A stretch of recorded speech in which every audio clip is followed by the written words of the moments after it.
అందరికీ తెలియపరుస్తున్నాను. హల్లెలూయా.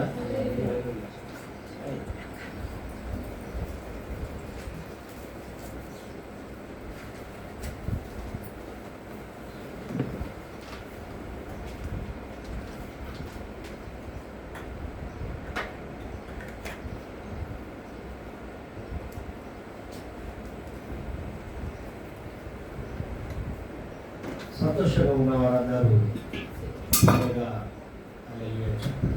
హల్లెలూయా. హల్లెలూయా.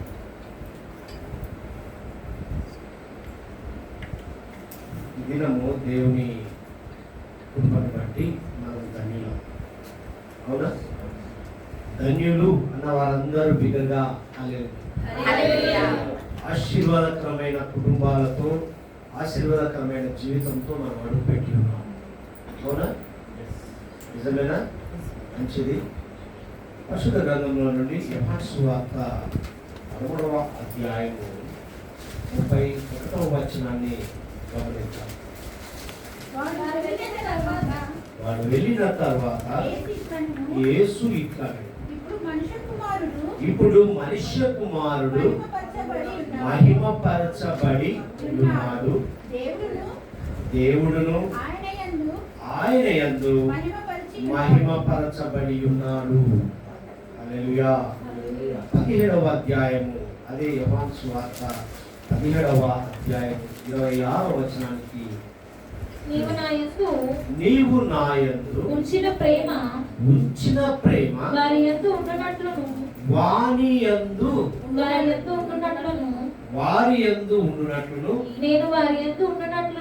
నేను వారి యందు ఉండునట్లును వారికి నీ నామము తెలియజేసితిని, ఇంకను తెలియజేసిదనని చెప్పాను. హల్లెలూయా. యేసు క్రీస్తు ప్రభువారు వీడుకోలు సమయంలో తన శిష్యులను ధైర్యపరుస్తూ సిద్ధపరుస్తున్న విధానంలో మాట్లాడినటువంటి సందర్భ వచనాలు. ఎందుకంటే ఆయన సిలువ వేయబడే సమయము ఆసన్నమైంది. వారిని విడిచిపెట్టాల్సినటువంటి కాలము సమీపించింది. ఆయన వారికి చివరి సూచనలు, హెచ్చరికలు, వాగ్దానాలు మరియు ప్రోత్సాహము ఇస్తూ బలపరుస్తున్నటువంటి మాటలు గమనించండి. ఈ దినము మనము దూరదేశానికి వెళ్ళడానికి కానీ, దూర ప్రాంతాలకు వెళ్ళడానికి కానీ, ఒకవేళ ఈ కుటుంబాన్ని లేకపోతే కుటుంబాన్ని విడిచి వెళ్తున్న సమయంలో కొన్ని బలపరిచే మాటలు మాట్లాడతాం, ప్రోత్సాహించే మాటలు, సిద్ధపాటు కలిగేటువంటి ధైర్యమైనటువంటి మాటలను మనం మాట్లాడతాం. మన కుటుంబాల్లో, సమాజంలో లేదా తెలిసిన వ్యక్తులతో తరచుగా మనం మాట్లాడుతూ ఉంటాం. అయితే గమనించండి, ఈ దినము దేవుడు ఒక ప్రశ్న వేస్తున్నాడు. మన జీవితాన్ని ఎలా గడుపుతున్నాం, మన జీవితాలను ఎలా గడుపుతున్నాం? అదేంటండి, చాలా చక్కగా, చాలా సంపూర్ణంగా, చాలా ఆనందంగా నేను, నా కుటుంబము, నా ఇంటి వారును చాలా హ్యాపీ ఈరోజు అని మనం చెప్తామా? మన మటుకు మనము చాలా బాగా చెప్తాం. అయితే ఇక్కడ గమనించినట్లయితే మీరు మీ జీవితాన్ని ఎలా గడుపుతున్నారు? మీరు ఎప్పుడైనా దాన్ని అంచనా వేసుకున్నారా? మన జీవితాన్ని ఎప్పుడైనా మనం అంచనా వేసుకున్నాము? ఒకసారి ఆలోచన చేస్తే, ఎందుకు ఈ మాట ఈ ఉదయకాల పునరుద్ధానంలో మాట్లాడుతున్నాడంటే, ఫలవంతమైన క్రైస్తవ జీవితం ఇది అంశం. ఫలవంతమైన, ఫలభరితమైన అనుకోవచ్చు. ఫలవంతమైన క్రైస్తవ జీవితములో ఫలించి అభివృద్ధి చెందమని ఆరంభ దశలోనే మాట్లాడాడు. ఆది కాండము 1వ అధ్యాయము 27వ వచనాన్ని పలుమార్లు మనం చదువుకొని ఉన్నాం. క్రైస్తవ జీవితంలో ఫలభరితము ఏంటి అంటూ మన జీవితాన్ని ఏ విధంగా గడుపుతున్నారు? ఫలభరితంగా గడుపుతున్నావా? ఫలము లేని నిష్ఫలులుగా బ్రతుకుతున్నారా? లేకపోతే ఏదోలే బ్రతకాలని బ్రతుకుతున్నారా? ఈ దినము గమనించండి ప్రియమైన దేవుని సంగమా. ఈ దినము గమనించినట్లయితే ఇక్కడ చక్కని మాటలు మనకు బయలుపరుస్తున్నటువంటి విధానాన్ని చూసుకున్నాం. యోహాను సువార్త 15వ అధ్యాయానికి వెళ్దాం. 15వ అధ్యాయానికి వెళ్దాం. చదవమ్మా మొదటి. నేను నిజమైన ద్రాక్షావల్లిని, నా తండ్రి వ్యవసాయకుడు. నాలో ఫలింపని ప్రతి తీగను ఆయన తీసి పారవేయును. ఫలించు ప్రతి తీగ మరి ఎక్కువగా ఫలింపవలనని దానిలోని పనికిరాని తీగలను తీసి వేయును. హల్లెలూయా. బాగా గమనించండి, ఇక్కడ ఫలవంతమైన క్రైస్తవ జీవితంలో ఈ అంశంలో దేవుడు మాట్లాడుచున్న విధానం ఏంటంటే, ఇక్కడ మాట్లాడుచున్న మాటలు 1 నుండి 15వ అధ్యాయం 1 నుండి 8 వచనాల్లో ఒక ఉపమానము దాగి ఉన్నాయి. చదవమ్మా. ఇక్కడ నేను మీతో చెప్పిన మాటను బట్టి మీరిప్పుడు పవిత్రులై ఉన్నారు. నా యందు నిలిచి ఉండుడి. ఏమంటున్నాడు? మీ యందు నేనును నిలిచి ఉందును. తీగె ద్రాక్షావల్లిలో నిలిచి ఉంటేనే గాని తనంతట తానే ఎలాగూ ఫలింపదు. అలాగే నా యందు నిలిచి ఉంటేనే కానీ మీరును చదివేటప్పుడు చదివేవారు గమనించండి, చదువుతున్న దాన్ని మీరు వింటున్నప్పుడు దాన్ని అర్థం చేసుకునే విధంగా గమనించండి. దీనిలో బహు అర్థాలు కలిగి ఉన్నాయి. దేవుడు స్పష్టంగా మాట్లాడుతున్నాడు. ఎవరితో అనగా నీతో నాతో, అనగా క్రైస్తవత్వాన్ని మనము పొందుకున్నటువంటి విశ్వాస జీవితంలో నువ్వు క్రైస్తవుడిగా, దేవుని బిడ్డగా, దేవుని సొత్తుగా పిలువబడ్డ నీవు నేను మనతో మాట్లాడుచున్న మాటలు ఫలవంతమైన అనుభవంలో ఉన్నటువంటి నిన్ను హెచ్చరిస్తున్నాడు. ఫలభరితాన్ని నువ్వు ఏ విధంగా ఆస్వాదిస్తున్నావు, ఫలభరితమైనటువంటి ఆశీర్వాదంలోకి అడుగుపెట్టినప్పుడు నువ్వు ఎలా జీవిస్తున్నావో దేవుడు హెచ్చరిస్తున్న మాటలు చదువు. ద్రాక్షావల్లిని నేను, తీగలు మీరు. ఎవడు నా యందు పలుమార్లు హెచ్చరిస్తున్నాడండి. ప్రియమైన దేవుని సంగమా, నా యందు నిలిచి ఉండును. నేను ఎవని యందు నిలిచి ఉండును వాడు బహుగా ఫలించును. నాకు వేరుగా ఉండి ఎవడైనను నా యందు నిలిచి ఉండని ఎడల తీగ వలె బయట పారవేయబడి ఎండిపోవును. మనుషులు అట్టి వాటిని పోగు చేసి అగ్నిలో అవి కాలిపోవును. నా యందు మీరును, మీ యందు నా మాటలు నిలిచి ఉండిన ఎడల మీకు ఏది ఇష్టమో అడుగుడి, అది మీకు అనుగ్రహింపబడును. మీరు బహుగా ఫలించుట వలన నా తండ్రి మహింపరచబడును. ఇందువలన మీరు నా శిష్యులు. హల్లెలూయా. చాలా స్పష్టంగా మాట్లాడాడు. నీవు నాతో ఉంటే, నేను నీతో ఉంటే, మీరు నాతో ఉంటే ఫలిస్తారు. అంతేనా? నాకు వేరుగా ఉండి మీరేమీ చేయలేరు. స్పష్టత ఎంత చక్కగా ఇక్కడ మాట్లాడుచున్న మాట. ఫలవంతమైన క్రైస్తవ జీవితంలో దేవుడు మాట్లాడుచున్న మాట. మొదటి మాట గమనించుకుంటే, మొదటి వచనంలో నేను నిజమైన ద్రాక్షావల్లిని. ద్రాక్షావల్లిని. చూడండి, నా తండ్రి వ్యవసాయకుడు. చక్కగా మాట్లాడుతున్నాను. నేను నిజమైన. ఇక్కడ గమనిస్తే యేసుక్రీస్తు ప్రభువారు దేవుడని తెలియపరుస్తున్నారు. మంచిది. ప్రియమైన దేవుని సంఘం, నిర్గమకాండంలోనికి వెళ్దాం. నిర్గమకాండం 3వ అధ్యాయము 14వ వచనాన్ని గమనించాము. అందుకు దేవుడు నేను ఉన్నవాడును. భర్త చెప్తున్నానంటే మోషేతో చెప్తున్న మాట ఇది. ఇశ్రాయేలు ప్రజలకు చెప్పు మోషే అంటూ ఏమంటున్నాడు? అందుకు దేవుడు నేను ఉన్నవాడను అనువాడనై ఉన్నానని మోషేతో చెప్పాను. మరియు ఆయన ఉండునను వాడు మీ యొద్దకు నన్ను పంపెనని ఇశ్రాయేలీయులతో చెప్పవలెను. హల్లెలూయా, హల్లెలూయా. దేవునికి మహిమ కలుగును గాక.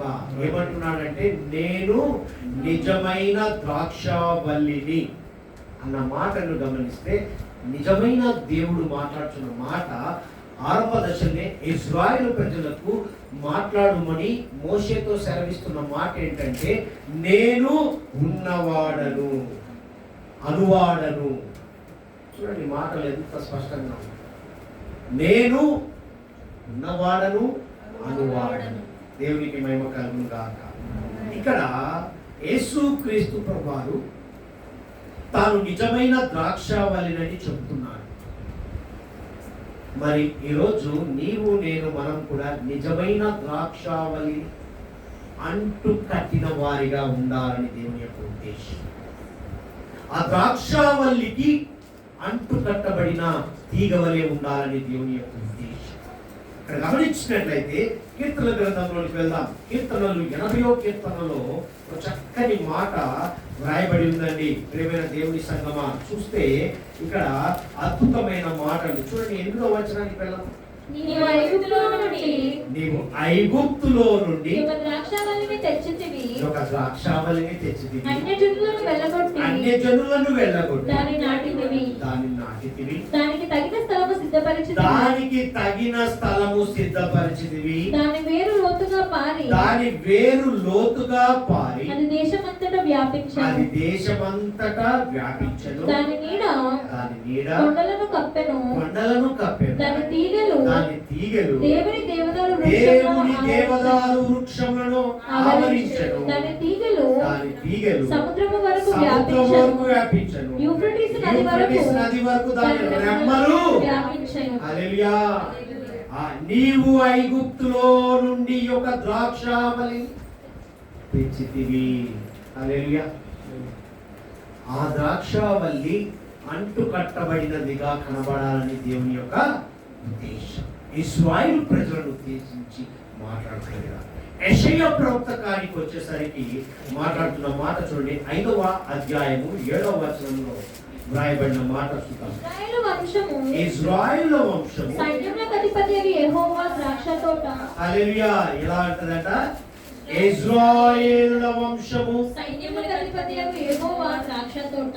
సైన్యములకు అధిపతియగు యెహోవా ద్రాక్ష తోట. ఇశ్రాయేలు వంశం ఎలాంటిదంట? ఎలాంటిది? సైన్యములకు అధిపతియగు యెహోవా ద్రాక్ష తోట అంటున్నాడు. యూదా మనుష్యులు ఆయనకి ఇష్టమైన మనము ఆయన న్యాయము కావాలని చూడగా బలాత్కారము. ఇశ్రాయేలు ప్రజలలో ఐగుప్తు దేశంలో వారు నివసిస్తున్న పరిస్థితులను బట్టి చూస్తే వారి జీవితాల్లో బలాత్కారం అంటే బానిసత్వపు బలాత్కారం కనపడింది. వారిని ఏం చేశారంటే ఇశ్రాయేలు తీసుకొచ్చి ఐగుప్తులో ఉన్నటువంటి ఇశ్రాయేలు తీసుకొని వచ్చి ద్రాక్షావల్లిని పోలినటువంటి తీగతో అంటు కట్టబడిన స్థితిలోకి తీసుకొని వచ్చాడు. అయితే ఇక్కడ గమనించండి చక్కని మాట. ఇశ్రాయేలు వంశము సైన్యములకు అధిపతియగు యెహోవా ద్రాక్ష తోట అని ఒక ముద్ర వేశాడు. ప్రియమైన దేవుని బిడ్డలారా, నేను నిజమైన ద్రాక్షావల్లిని. కొత్త నిబంధనలకు వచ్చాక చెప్పాడు. ఆరంభములే ఇజ్రాయిల్ ప్రజల విషయంలో కూడా మాట్లాడాడు. చూడండి, ఇర్మియా ప్రవక్తకి వచ్చేసరికి ఏం మాట్లాడాడు చూద్దాం. 2వ అధ్యాయం 21వ వచనంలో చూడండి. శ్రేష్టమైన ద్రాక్షావల్లి వంటి దానిగా నేను నిన్ను నాటితిని. కేవలము నిత్యమైన విత్తనములని చెట్టు వంటి దానిగా నిన్ను నాటితిని. నాకు జాతిహీనపు ద్రాక్షావల్లి వలె నీ వెట్లు భ్రష్ట సంతానమై. చూసారా, ప్రవక్త దగ్గరికి వచ్చేసరికి వేరియేషన్ ఎలా కనపడుతుంది?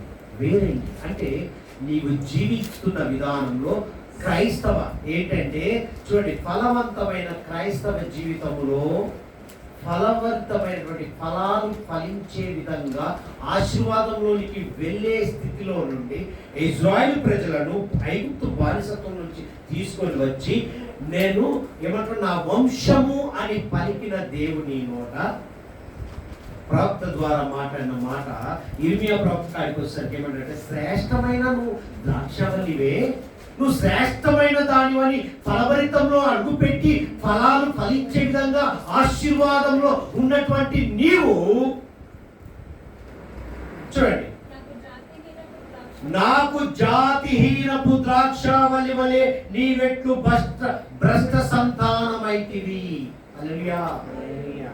నువ్వు అలాగా అమలుకొనున్న స్థితిలో నుంచి తీగ ఎలా ఉంటుందని ప్రాకే స్థితిలోనికి వెళ్తుంది. అది ఏమవుతుంది? ఫలించి అభివృద్ధి చెంది, అంటే తీగ అలా పారుతూ ఫలిస్తూ అభివృద్ధి చెందుతూ వెళ్తుంది. ద్రాక్షావల్లిలో నుండి వెళ్ళిన తీగ మరలా ఫలభరితము నుండి ఆశీర్వాదం నుండి ఏమైపోయింది?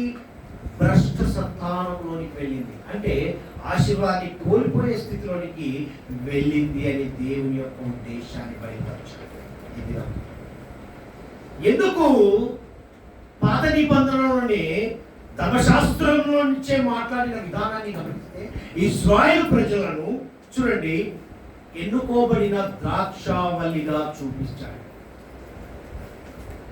ఇక్కడికి వచ్చేసరికి క్రొత్త నిబంధనలకు వచ్చేసరికి ఆయన ఏం చేశాడంటే, రక్తం ఇచ్చి కొన్న నిన్ను నన్ను నిజమైన ద్రాక్షవల్లిని నేను, నా తండ్రి వ్యవసాయకుడు కాబట్టి నా వ్యవసాయములో విత్తిన విత్తనములు మీరు అని మనల్ని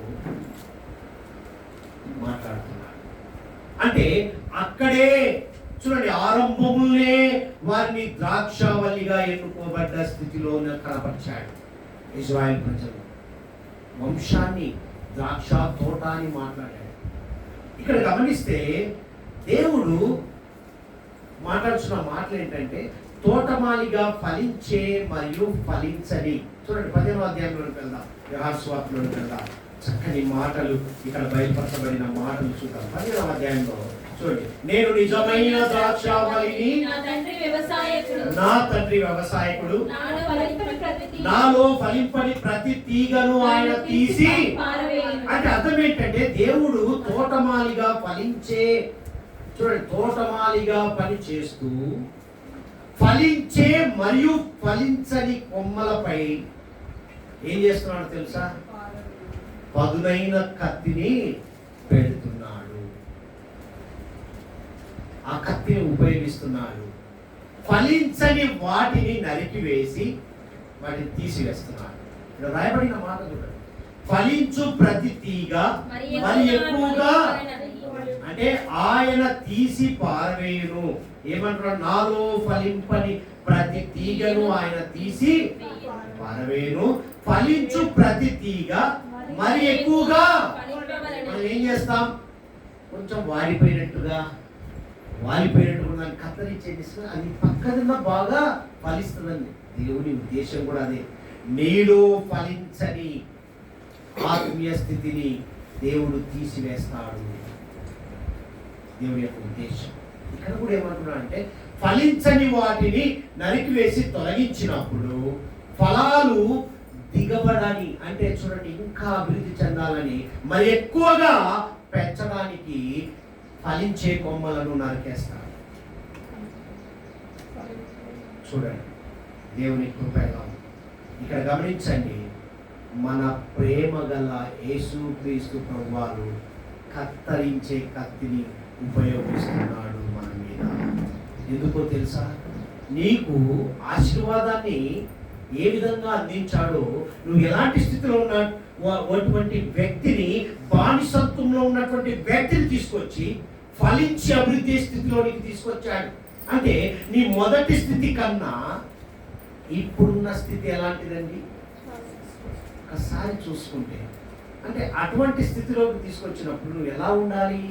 ఫలించి ఇంకా గిన్నె నిండి పొర్లే విధంగా ఆశీర్వాదం ఉండాలి, కానీ ఆ గిన్నెను బోర్లేసే విధంగా ఉండకూడదు. ఎలా ఉంటున్నామని ఆశీర్వాదాన్ని ఏం చేస్తున్నాం? ఆపుకుంటున్నాం. అది నీ చేతుల్లో ఉందని దేవుని యొక్క ఉద్దేశం. అందుకే ఇక్కడ మాట్లాడుతున్న మాట గమనించండి. ఎందుకు ఇక్కడ చూడండి, ఎందుకు ఈ మాటలు మాట్లాడుతున్నానంటే, ఫలింపవలని దానిలోని పనికిరాని తీగలను తీసివేయను, నేను మీతో చెప్పిన మాటలు బట్టి మీరు ఇప్పుడు పవిత్రులై ఉన్నారు. ఎందుకు ఈ కత్తెరను ఉపయోగిస్తున్నాడో తెలుసా? ఇక్కడ గమనించండి. ఒకరి వ్యక్తిత్వాన్ని మెరుగుపరచడానికి, నీ వ్యక్తిత్వాన్ని మెరుగుపరచాలి, ఫలించాలి, అభివృద్ధి చెందాలి అంటే, నువ్వు ఫలించి అభివృద్ధి చెందడానికి, నిన్ను మెరుగుపరచడానికి దేవుని యొక్క ఉద్దేశం ఏంటో తెలుసా? నువ్వు ఫలించాలి, అభివృద్ధి చెందాలి అంటే ఆటోమేటిక్గా రావండి. ఎలా ఉంటుందో తెలుసా? శ్రమలు ఉంటాయి, బాధలు ఉంటాయి, వేదనలు ఉంటాయి, శోధనలు ఉంటాయి, మానసిక ఒత్తిడులు ఉంటాయి. ఇవన్నిటినీ అనుమతిస్తాడు దేవుడు. ఇవన్నిటినీ జీవితంలోనికి అనుమతిస్తాడు. వీటన్నిటిని అనుభవించినప్పుడే నువ్వు ఫలించి అభివృద్ధి చెందవచ్చు. ఎలా తెలుసా? మొదటగా పరీక్షిస్తాడు, పరిశీలన చేస్తాడు, తర్వాత ఏం చేస్తాడు? పరీక్షించి పరిశీలన చేసి పరిశోధనలోనికి తీసుకొచ్చినప్పుడే నువ్వు ఫలించి అభివృద్ధి చెందుతావు. దేవుని యొక్క ఉద్దేశం అదే.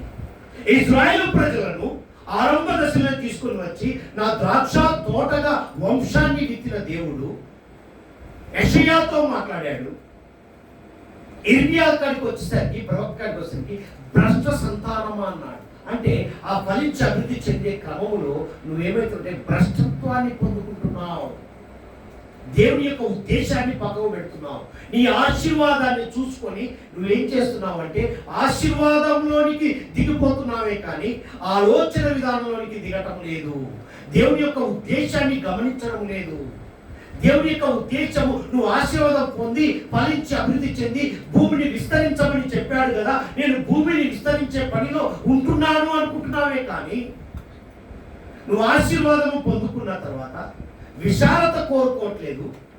ఆ విశాలత వచ్చిన తర్వాత కీడును పొందుకుంటున్నావే కానీ కీడు నుండి తొలగిపోవాలని దేవుని యొక్క ఉద్దేశాన్ని గమనించడం లేదని భక్తులు తెలియపరుస్తున్నాడు.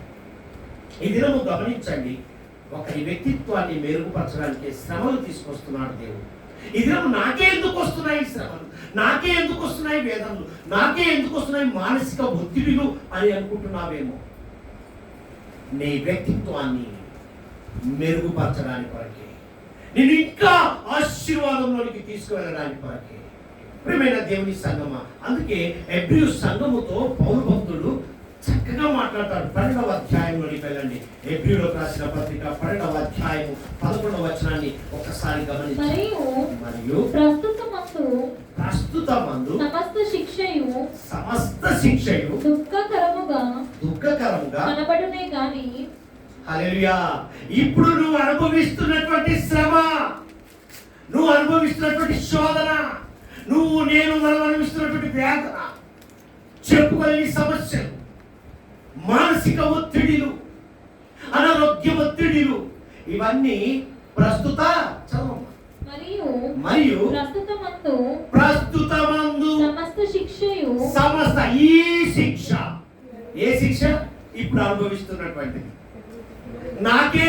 నీకే నీ వ్యక్తిత్వాన్ని మెరుగుపరచడానికే దేవుడు ఫలించి క్రైస్తవ జీవితంలో ఫలభరితంలో అడుగు పెట్టించడానికి కొరకే నీకే అందిస్తున్నాడు. చదువు. దుఃఖకరముగా కనబడును గాని సంతోషకరంగా కనబడదు. సంతోషకరంగా ఏంటయ్యా? నువ్వు చెప్పిందల్లా చేస్తున్నానే. నువ్వు ప్రార్థన చేయమన్నావు, పొద్దున్నేసి వాక్యం చదవమన్నావు, టైం దొరికినప్పుడల్లా ప్రార్థన చేయమన్నావు, అన్నిటిని వదిలి నిన్నే పట్టుకొని ఉన్నాను, మరి నాకేంటి దుఃఖము అనుకుంటున్నావా? నిన్ను మెరుగుపరచడానికి, నిన్ను ఆశీర్వాదంలోని ద్రాక్ష తోట నా వంశము అని చెప్పుకోవడానికి నేను నిజమైన ద్రాక్షావళిని. నా తండ్రి వ్యవసాయకుడు. నా పంట నా భూమిలో విత్తనంగా ఫలించి అభివృద్ధి చెంది ఆ పంట నీలో చూడాలనుకుంటున్నాడు అని దేవుడు చెప్తున్నాడు. ఇది హల్లెలూయా. దేవునికి మహిమ కలుగును గాక. ఒకసారి గమనించండి, చదువు మన పూర్తి తెలుసు. అయినను దాని యందు అభ్యాసము కలిగిన హల్లెలూయా. దాని యందు అభ్యాసము కలిగిన వారికి, అభ్యాసం అంటే దాన్ని ధ్యానించి అనుభవించిన వారికి అర్థం. అది నీతియను సమాధానకరమైన ఫలమిచ్చును. కాబట్టి బడలిన చేతులను అది ఏమైందంట? నీతియను సమాధానకరమైన ఆ ఫలం పొందుకుంటావు. నీకు దుఃఖము కనబడుతుంది, సంతోషం కనబడదు, కానీ నీతియను సమాధానకరమైన ఫలము పొందుకునే రీతిలో దేవుడిని నిలబెడుతున్నాడు. హల్లెలూయా. ఐగుప్తుల నుండి తీసుకొని వచ్చి పాలు తేనెలు ప్రవహించు ప్రదేశంలో నిలబెట్టి వారిని ఏం చేశాడంటే, విస్తరించండి, ఇక ఆశీర్వాదంలోకి వెళ్ళండి అన్నప్పుడు ఇశ్రాయేలు ప్రజలు ఏం చేశారంటే, ఫలించి అభివృద్ధి చెంది మరి ఏం చేశారంటే దేవుడికి వ్యతిరేకంగా నడిచారు. నడిచిన వారికి దేవుడు వాగ్దానం ఇచ్చాడు. ఆ వాగ్దానం నిలబడ్డ వారు శేషంగా మిగిలిన ఇశ్రాయేలు ప్రజలు ఫలభరితంగా కనబడుతున్నారు. దేవుని మాటకు లోబడ్డ వారు ఆశీర్వాదంలోకి వెళ్తారు. దేవుని మాటకు ఎవరైతే లోబడతారో ఫలించి అభివృద్ధి చెందే జాబితాలో కనబడతారు. దేవుని యందు భయభక్తి కలిగిన జీవిత కుటుంబాలు ఎలా ఉంటాయంటే ఫలభరితంగా ఉంటాయి. సాక్ష్యాన్ని చెప్పే కుటుంబాలుగా ఆ సాక్ష్యము ఇతరులను మార్చే విధంగా నిలబెడతారు. ప్రియమైన దేవుని సంగమా, ఇక్కడ ఎబ్రీ సంఘంతో మాట్లాడాడు కదా పౌలు భక్తుడు. ఇది నువ్వు గమనించండి. పిల్లలు ఇలా చూడాలి, నా వైపు పిల్లలు కానీ పెద్దలు కానీ తల్లిదండ్రుల క్రమశిక్షణ పిల్లలకు బాధకరంగా కనపడుతుంది. అవునా? తల్లిదండ్రులు అరుస్తున్నా, తల్లిదండ్రులు డిసిప్లైన్ అని నేర్పించినా కొంచెం బాధకరంగా. ఎందుకు ఎప్పుడు నన్ను అక్కని అన్నారు, తమ్ముడు అన్నారు, నన్నే అంటారు కదా అనుకుంటారా? అక్కను అనొచ్చుగా, చెల్లి అంటారు, చెల్లి అంటది, చెల్లి ఏమంటది, అక్కను అంటది, అక్క ఏమంటది, చెల్లెని తిట్టొచ్చుగా, తమ్ముడు అక్క. ఇలా పిల్లలకు ఏమైందంటే తల్లిదండ్రులు క్రమశిక్షణ పిల్లలకు బాధకరంగా కనపడుతుంది. ఈ దినం జరుగుతున్న సమాజంలో ఎదురవుతున్న ప్రశ్న ఇది. పిల్లలకు కూడా వారి హృదయ ఆలోచనలు అలా ఉంటాయి. ఎందుకు మీరు అన్ని పనులు చేస్తారు, నిన్నే దేవుడు ఎన్నుకుంటాడు, నిన్నే. బాగా గమనించండి. ఇది గమనించినట్లయితే అది నీకు ప్రయోజనకరంగా ఉంటుంది. అవునా? ఇక్కడ కూడా దేవుని యొక్క ఉద్దేశం అదే. ఒక వ్యక్తిని షైన్ చేయాలన్నా, మెరుగుపరచాలన్నా దేవుడు శ్రమలు ఇస్తాడు, వేదనలు ఇస్తాడు. నీకు శిక్ష అనుభవించే యోబు స్థితిని చూడండి. ఏం చేశాడు? 7 అంతల ఆశీర్వాదం పొందుకోవడానికి శ్రమను అపవాది అడుగుతుంది. ప్రాణము పోయేటట్టుగా అయితే చేయకు, ఇష్టం. దేవుడు కూడా కొన్నిసార్లు టెస్ట్ చేస్తాడు. నువ్వు డెవలప్ అయ్యేటప్పుడు నీకు శ్రమలు ఇస్తాడు. ఉట్టిగానే రాదండి ఆశీర్వాదం, ఉట్టిగానే నువ్వు డెవలప్ కావు. ఇంతవాన్ని అని చెప్పుకోవాలంటే దాని వెనకాల ఎంతో ఉంటుంది. బస్టు అంత అది తొలగించి నేనేం చేస్తానంటే క్వాలిటీ కంట్రోల్ తెలుసు కదా, QC ISI ముద్రలు ఎలా ఉంటాయండి, అలాంటి ముద్రను పొందుకుంటున్నా. ఆ వంశానికి వారసురాలుగా జీవించే క్రమంలో దేవుడు నిన్ను అడుగుతున్న మాటలు ఏంటంటే, నీకు ప్రయోజనకరంగా ఉంది బిడ్డ. ఈరోజు నేను చేసే శిక్ష, నేను ఇచ్చే శిక్ష అనుభవిస్తే నీకు ప్రయోజనం. అందుకే ఇక్కడ మాట్లాడుతున్నాడు, నేను నిజమైన ద్రాక్షావల్లిని. యోహాను సువార్తలోకి వెళ్ళమ్మా. యోహాను సువార్తలోకి. ఈరోజు మనం అనుభవించే శ్రమలు, బాధలు మన జీవితాలు తీర్చిదిద్దడానికి దేవుడు మనలో పని చేస్తున్నాడు అనడానికి ఒక నిదర్శనం, ఒక సాంకేతికం. ఈరోజు నువ్వు మెరుగుపడుతున్నావు, నువ్వు అభివృద్ధిలోకి వెళ్తున్నావు, నువ్వు ఆశీర్వాదంలోకి వెళ్తున్నావు. ఎన్నింటి పొందే విధంగా నా ఆశీర్వాదం అండి. నేను మటుకు చాలా హ్యాపీగా ఉన్నానని నువ్వు అంటావు కదా, ఎక్కడి నుంచి వచ్చింది? నీ వెనక ఎవరున్నారు? నీ ముందు ఎవరున్నారు? మా వెనక మా తాతల ఆస్తి, నా ముందు నా ఆస్తి. ఎంతమంది నిజంగా ఈ మాట చెప్తారు? చెప్పిన వాళ్ళకి సిగ్గే లేదు. ఏమన్నా అనుకోండి. ఎందుకు అంటే నువ్వు ఆశీర్వాదాలకు వెళ్ళడానికి నీకు కష్టార్జితం కాదండి, నీకు అనుభవం కాదు. దేవుడు ఎంత కష్టపడితే నువ్వు అంత ఆశీర్వాదాలకు వెళ్ళావు. అది తెలుసుకోవాలి సత్యం. అందుకే ఖచ్చితంగా మాట్లాడుతున్నాడు. ఏమంటుంది తెలుసా? నాలో ఫలించని తీగను తీసి, ఖచ్చితంగా చెప్తున్నా. నువ్వు నా మాట వింటే, తల్లిదండ్రులు అంటారా అన్నారా? పిల్లలు ఇటు చూడాలి. తల్లిదండ్రులు ఏమంటారు? నా మాట వింటే నువ్వు కోరిందల్లా కోరుకు ఇస్తా. అవునా? ఎంతమంది నిజంగా పొందుకున్నారు చెప్పాలి? తల్లిదండ్రుల మాట వింటే పొందుకున్న వాళ్ళు ఎంతమంది? వీరనవులు ఎంతమంది? ఇరవై వాళ్ళు లేపాలి. మీకు తల్లిదండ్రులు శిక్ష విధిస్తున్నారు, కొడుతున్నారు, తిడుతున్నారు, ముట్టకాయలు వేస్తున్నారంటే మీరు ప్లస్ కావడానికి వరకు మీకు లాభమే. అందుకని ఈరోజు కొట్టండి. ఎంత కొట్టించుకుంటే అంత లాభం. మంచిది. ఇక్కడ దేవుడి యొక్క ఉద్దేశం అంటే దేవుడు మనతో ఉంటున్నాడని అర్థం. నువ్వు అనుభవిస్తున్న శ్రమ, నువ్వు అనుభవిస్తున్న బాధ, నువ్వు అనుభవిస్తున్నటువంటి మానసిక ఒత్తిడి, మానసిక ఆరోగ్యం గమనించండి. చాలా మందికి నిద్ర పట్టదు రాత్రి. చాలా మందికి ఆ తలపులే గుర్తుకొస్తున్నాయి. అంటే అర్థం ఏంటి? దేవుడు నీతో మాట్లాడబోతున్నాడని అర్థం. నువ్వు మాట్లాడు, నీ జీవితంలో ప్రశాంతతనిస్తాడు. అందుకే అంటున్నాడు, నాలో ఫలిస్తే నీకు ఏ పదం ఉండదని. ఇక్కడ గమనించండి, దేవునితో అనగా ద్రాక్షావల్లి. ద్రాక్షావల్లి ఎవరు? దేవుడు. తీగ ఎవరు? క్రైస్తవులం, విశ్వాసులం, మనమే. ఇక్కడ గమనించండి, సంబంధమే. ఈ సంబంధము ఫలించడానికి ఒక కీలకం, ఒక అభివృద్ధి. క్రైస్తవ ఫలం అంటే ఏమిటి? ఫలము కరెక్టే. క్రైస్తవ ఫలము అంటే ఏంటి? మనం అట్టుకున్నాం, మనం పుట్టుక క్రైస్తవం, మధ్యలో వచ్చినాం, రక్షణ అనుభవంలో ఉన్నాం, పలుమార్లు వింటూ ఉంటాం, పలుమార్లు చేస్తూనే ఉంటాం, పలుమార్లు చెబుతూనే ఉంటాం. క్రైస్తవ ఫలము అనగా ఏంటి అని అడుగుతున్నా. ఒక్కసారి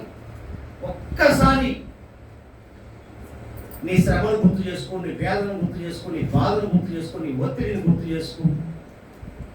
దేవుడు నాకే ఎందుకు ఇచ్చాడు అనుకున్న నీవు క్రైస్తవ ఫలం ఏంటో గలతీయులకు రాసిన పత్రిక 5వ అధ్యాయము 22-23 వచనాలు గమనించండి. ఆత్మఫలమేమనగా, క్రైస్తవ ఫలం ఏంటండి? ప్రేమ, సంతోషం, సమాధానం, దీర్ఘశాంతము, దయాలత్వము, మంచితనము, విశ్వాసము, ఆశ, ఇంకా ఇట్టి వాటికి విరోధమైన నియమము ఏదియో లేదు.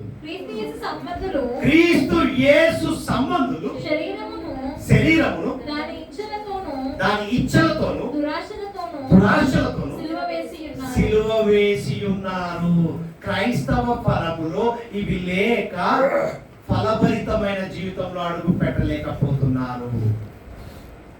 నీ ఫలభరితం ఏంటిది అంటే, నువ్వు ఫలించి అభివృద్ధి చెందే స్థితిలోనికి ఎందుకు ఎనకంజలోకి వెళ్తూ ఒక్కసారిగా పడిపోతున్నావంటే నీ జీవితంలో ఇవి కొదవైనవి. క్రైస్తవ ఫలము పొందుకోలేని స్థితిలో ఉన్నావు అంటే ఏ ఒక్కటి తగ్గినా అన్ని వేసి చూడు లేకపోతే ఏమైనా ఉంటుందా? ఈటల్లో ఏ ఒక్కటి లేకపోయినా నీకు ఫలభరితం ఉండదు, ఫలించవు. మరొకసారి చదవమ్మా, గలతీయులకు రాసిన పత్రిక పౌలు భక్తుడు గలతీయ సంఘంతో చెప్తున్నాడు, గలతీయులున్న ఓ విశ్వాస వీరులారా, విశ్వాసంలో కోల్పోయిన స్థితిలోనికి వెళ్ళిన వారులారా ఒక్కసారి గమనించమంటున్నాడు. ఏమంటున్నాడు? అయితే ఈ రోజు నీతో నాతో మనతో మాట్లాడుతున్నాడు దేవుడు. క్రైస్తవం ఫలం పొందుతున్న నీవు ఏమంటున్నాడు? మొదటిగా ప్రేమ, సంతోషము. ప్రేమ నీలో ఉందా? సంతోషం నీలో ఉందా? సమాధానం కలిగి ఉన్నావా? దీర్ఘశాంతము కలిగి ఉన్నావా? దయాళత్వము కలిగి ఉన్నావా? మంచితనం ఉందా? విశ్వాసాన్ని అంటికట్టుబడి ఉన్నట్టుగా ఉన్నావా? సాత్వికం ఉందా నీలో? ఆశానిగ్రహం ఉందా? నాలో ఉన్నాయి కాబట్టి నేను సిలువ వేయబడ్డాను. మరలా నీకు అవి కోల్పోతావేమో తిరిగి వచ్చాను అంటున్నా. ఏ ఒక్కటి లేకపోయినా నువ్వు ఫలభరితంలోని అడుగు పెట్టవు. హల్లెలూయా. క్రైస్తవ స్వభావం గమనించండి. క్రైస్తవ స్వభావము దేవునితో ఉంటే, నువ్వు దేవునితో ఉంటే అనగా ప్రేమ. చూడండి, సన్నిహిత సంబంధం. ప్రేమ ఎలాంటిదండి? సన్నిహితాన్ని కలుగుతుంది. పరిశుద్ధ సహాయముతో. ఈరోజు గమనించండి, దేవుని వాక్యము యొక్క అనుదిన అభ్యాసం అంటే బిరు సంఘంతో మాట్లాడుతుంది 12వ అధ్యాయం 11వ వచనంలో. దాన్ని అభ్యసించిన ఎడల అంటే దేవుని వాక్యాన్ని చదివినప్పుడు, దాన్ని అర్థం చేసుకున్నప్పుడు, నీలో దేవుని వాక్కు మాట్లాడుతున్నప్పుడు ఇవన్నీ ఫలిస్తాయి. గలతీయులు రాసిన పత్రిక, గలతీ సంఘంతో మాట్లాడిన మాటలు మనతో, నీతో, నాతో, మనతో మాట్లాడిన విధానం ఒక్కసారి నెమరు వేసుకున్నాం. హల్లెలూయా. ఎప్పుడైతే దేవుని వాక్యము అందిన అధ్యయనము చేసినప్పుడు, దాన్ని అభ్యసించినప్పుడు, దాన్ని అర్థం చేసుకున్నప్పుడు బాగా గమనించండి, విధేయత వస్తుంది.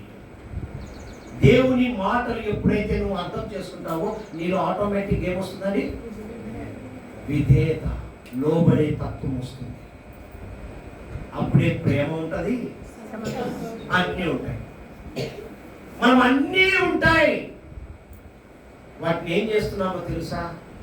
నీ మట్టుకు నీవే, నేను నా ఇంటి. బాగా గమనించండి. ఎందుకు ఈ మాట అన్నారో తెలియదు, కానీ ఇది నిజమే.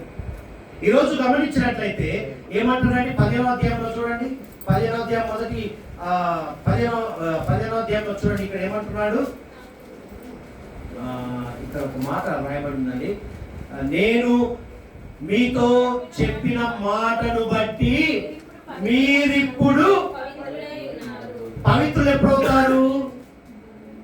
ప్రేమ ఇవన్నీ ఉంటే మనం ఏమాత్రం చూడు, నేను మీతో అంటే అభ్యసించిన ఎడల, అధ్యయనము చేస్తే ఇప్పుడు ఏమంటారంట? పవిత్రులై.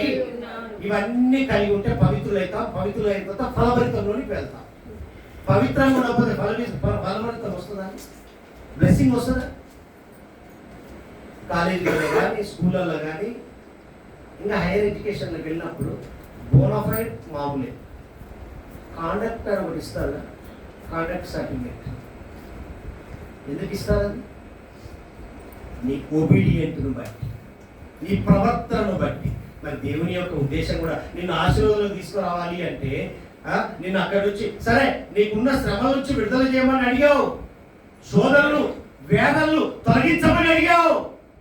అడిగిన దేవుడికి నువ్వు ఇచ్చే కృతజ్ఞత ఏంటి? నువ్వు ఫలభరితంలో ఉంటున్న నీవు ఫలభరితానికి వచ్చానని చెప్పుకుంటున్నావు కదా, సాక్ష్యాలు నెల రాగానే మొదటి వారంలో దేవుడు నన్ను అంటున్నావే, మరి నీలో ఫలభరితం ఇవి ఉన్నాయా అంటున్నాడు. నీ ఎక్స్ప్లెనేషన్ దేవుడికి అక్కర్లేదండి, నీ సాక్ష్యం దేవుడికి అవసరం లేదు. ఆ సాక్ష్యంలో ఇమిడి ఉన్నటువంటి ఈ గలతీయులకు రాసిన పత్రిక 5వ అధ్యాయం 22-23 వచనాలు నీలో ఇమిడి ఉన్నాయా? ఇవి ఉంటే నువ్వు చెప్పు, నీ సాక్ష్యానికి అర్థం ఉంది. ఎందుకు అంటున్నానంటే, చెబుతున్నా నాకును, వింటున్నా మీకును, చూస్తున్న ప్రతి ఒక్కరికి ఇవి వర్తిస్తాయి. ఇక్కడ మాట్లాడుతున్న మాట ఏంటంటే, పవిత్రంగా ఉంటే క్రియ జరుగుతుంది. ఆ క్రియ ద్వారా అభివృద్ధిలోనికి వెళ్తాం. నువ్వు ఎప్పుడైతే పవిత్రంగా ఉంటావో క్రియలు స్టార్ట్ అవుతాయి, పనులు స్టార్ట్ అవుతాయి, అప్పుడు అభివృద్ధిలోనికి వెళ్తాం. హల్లెలూయా. టెండర్ వేస్తారు. టెండర్లో ఎలా ఉంటుందంటే కాంపిటీషన్ ఉంటుంది. కాంపిటీషన్ ఎలా ఉంటుందండి, ఎవడు తక్కువ వేశాడో ఎవడు ఎక్కువ వేశాడు. నువ్వు సైలెంట్గా ఉంటే నీ దగ్గరికి వస్తుంది. నీ ప్రవర్తనను బట్టి నీకు ఇస్తారు. నువ్వు నడిపే విధానం బట్టి ఒకసారి చూస్తారు, 2 సార్లు చూస్తారు, 3వసారి క్యాన్సిల్ అవుతుంది. అంటే దేవుని యొక్క ఉద్దేశం కూడా నువ్వు పవిత్రంగా ఉంటే నీలో ఏమవుతుంది, క్రియ జరగడం మొదలుపెట్టి ఆ క్రియ ద్వారా ఏమైతే డెవలప్మెంట్లోకి వెళ్తాం. అంటే మన చేతుల్లో పెట్టాడు దేవుడు. ఫలభరితాన్ని నీకే ఇచ్చాడు, నువ్వే కోల్పోతున్నావు. అందుకే ఆరంభ దశ నుంచి మాట్లాడుకుంటూ యెషయా ప్రవక్తకి వచ్చాడు. ఇర్మియా ప్రవక్తకి ఏదైతే చూపించాడు, నీ మీద ఒక నెపము మోపవలసి ఉన్నది అని. హల్లెలూయా. దేవునికి మేము కలుగుగాక. ఇక్కడ గమనిస్తే దేవుని పట్ల క్రైస్తవునికి ఉన్న స్థిరమైన ప్రేమ, దేవుని పట్ల స్థిరమైన ప్రేమ మనకుంది కదా, ఉందా? దేవుని ప్రేమిస్తామా? దేవుడు మనల్ని ప్రేమిస్తున్నాడా? దేవుని మనం ప్రేమిస్తున్నామా? ఆ ప్రేమ ఇతరుల పట్ల చూపించమంటున్నాడు. నిన్ను వలే చెప్పేంత వరకు మనలో ఉండదు. ప్రేమించే గుణము ద్వేషించేది ఎక్కువ ఉందంట. ఈ దినాల్లో అనాలిసిస్ చేస్తే, పబ్లిక్ అనాలిసిస్ చేస్తే ఎక్కువ ద్వేషం కనబడుతుంది, విరోధము కనబడుతుంది. అందుకే అక్కడ రాయబడిన మాట ఏముందండి, కింది భాగంలో ఏమని రాయింది, గలతీయులో రాసిన పత్రికలో చూడండి, కింది భాగంలో ఏముందో చూడండి. అట్టి వాటికి విరోధము నియమము క్రీస్తు యేసు సంబంధులు శరీరమును దాని ఇచ్చలు అంటే ఏంటి? అదే విరోధం. దురాశలతోను అది యేసుక్రీస్తు ప్రభువు సిలువ వేసి మరణించి తిరిగి వేసి వచ్చినా మళ్ళీ ఇంకా సిలువ వేస్తున్నామా, ఇవి కొదవై ఉన్నాయని గుర్తు చేస్తున్నారు. అందుకే మనం ఏం చేయాలంటే ఆయన పట్ల ప్రేమ, మన పట్ల ప్రేమ ఇమిడి ఉన్నప్పుడే మనం ఇతరుల పట్ల మనం ప్రేమను కనపరిచే వారిగా ఉండాలి, ఇక్కడ కనపడాలి.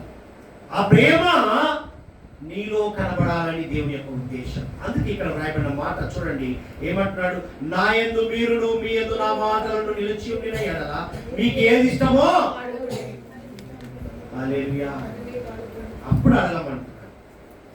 ఫలించి అభివృద్ధి చెందామన్నావు ప్రభా, నాకు ఫలించు ఫలించు ఫలించు.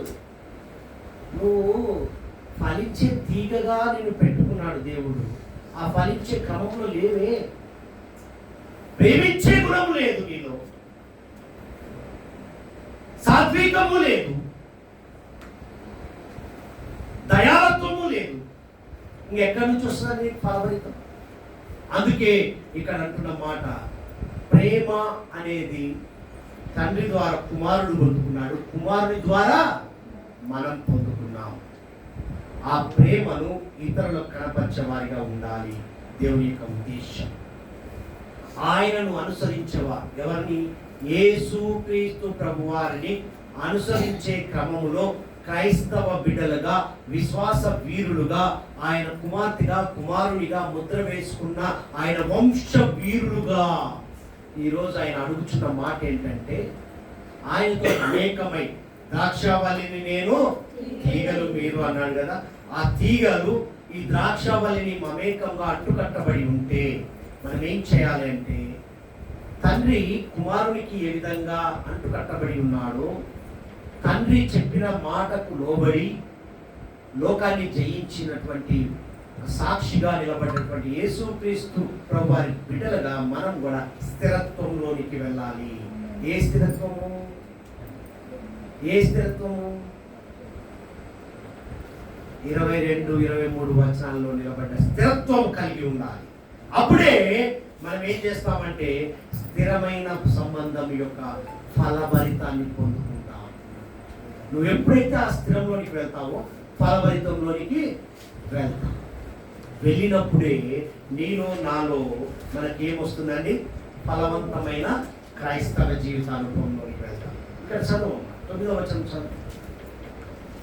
తండ్రి నన్ను ఎలాగూ ప్రేమించడు, నేను అంటుకట్టబడి ఉన్న నీకు తీగకు మాట్లాడుతున్న మాట ఏంటంటే, తండ్రి నన్ను ఎలాగో ప్రేమించాడు నిన్ను కూడా చదువు. నా ప్రేమందు నిలిచిండుడి, నేను నా తండ్రి ఆజ్ఞలు గైకొని ఆయన ప్రేమయందు నిలిచి ఉన్న ప్రకారం మీరు అది ఆజ్ఞలు ఏంటి అండి? ఆ ఆజ్ఞలు నువ్వు ఫలించేదానికి యోబు విషయంలో ఎక్కడ కూడా కొన్నిసార్లు ఆయనకున్నాడు, మద్దతు తెచ్చుకున్నాడు, క్షమాపణ అడిగాడు. స్నేహితులు అందరూ అందరూ అందరూ మనకు ఈ లోకంలో ఎదురైతుంటారు. కానీ నువ్వేం చేయాలి? ఆయన యందు నిలిచి ఉండేది స్థిరంగా ఉండాలి. స్థిరంగా లేవనుకో భ్రష్టుడు అయిపోతావు, భ్రష్టత్వంలోనికి వెళ్ళిపోతావు. ఇక్కడ చూడాలి, చదువు. నీ యందు నా సంతోషం ఉండవలననియు నీ సంతోషం పరిపూర్ణము కావాలననియు ఈ సంగతులు ఈరోజు స్పష్టంగా మాట్లాడుతున్నాడు దేవుడు. ఏమంటున్నాడు? మీ యందు నా సంతోషం. అక్కడ మాట్లాడింది అదేగా, ప్రేమ అన్నాడు, సంతోషం అన్నాడు. నేను మిమ్మల్ని ప్రేమించిన ప్రకారం మీరు ఒకరినొకడు, అది దేవుని యొక్క ఉద్దేశం. నిన్ను ఫలించి అభివృద్ధి చెందావు, కానీ ఆ చెందే క్రమంలో ఇతరులను కూడా లాక్కు వెళ్ళరా బాబు. తన స్నేహితుల వరకు తన ప్రాణం పెట్టువాడి కంటే ఎక్కువ ప్రేమ గలవాడు ఎవడును లేడు. నేను మీకు ఆజ్ఞాపించు వాటిని చేసిన ఎడల ఏంటి ఆజ్ఞాపించింది? అవే ఆత్మ ఫలములు. ఏమనగా ఎప్పుడు మన జీవితంలో ఎవరు వేసుకోవాలి? దాసుడు తన యజమానుడు చేయు దానిని ఎరుగడు కనుక ఇక మిమ్మల్ని దాసులని పిలువక అటువంటి అనుభవంలోనికి మనం వెళుతుందా? ఈ స్నేహితుడు అనే అనుభవం ప్రేమైన దేవుని పెట్టారా? బాగా గమనించండి, చక్కని మాట. నేను మీకు ఆజ్ఞాపించు వాటిని చేసిన మీరు నా స్నేహితులై, దాసుడు తన యజమానుడు చేయదాన్ని ఎరుగడు కనుక ఇక మిమ్మల్ని దాసులని పిలువక స్నేహితులని పిలుచున్నాను. ఎందుకనగా నేను నా తండ్రి వలన విని నా సంగతులన్నిటినీ మీకు నా సైడ్ నుంచి ఏం లేదండి, నా పని అయిపోయింది. నేను వచ్చిన పని, అందుకే వాళ్ళు సిద్ధపరిచాడు శిష్యులు. నేను వచ్చిన పని అయిపోయిందిరా బాబు, ధైర్యంగా ఉండండి, నేర్చుకున్న మీరు త్వరగకండి, ఆశీర్వాదంకి వెళ్ళిన మీరు మళ్ళా వెనక్కు వెళ్ళకండి అని చెప్తున్నాడు. మీరు నన్ను ఏర్పరచుకొనలేదు,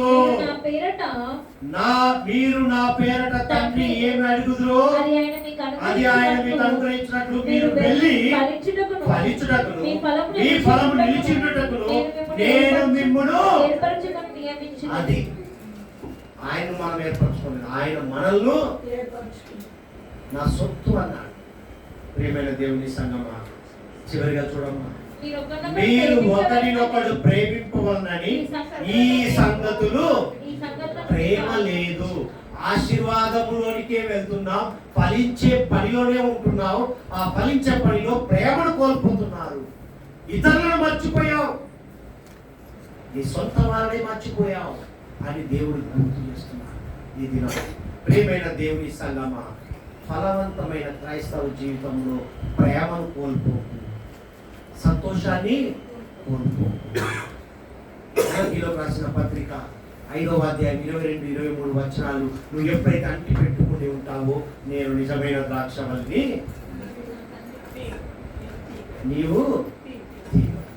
నీవు నా యందు నిలిచి ఉంటే నేను నీ యందు. ఆయన నిలిచి ఉండాలి అంటే మనం ఏం చేయాలి? అంటి కట్టుబడి మమేకమై ఉండాలి.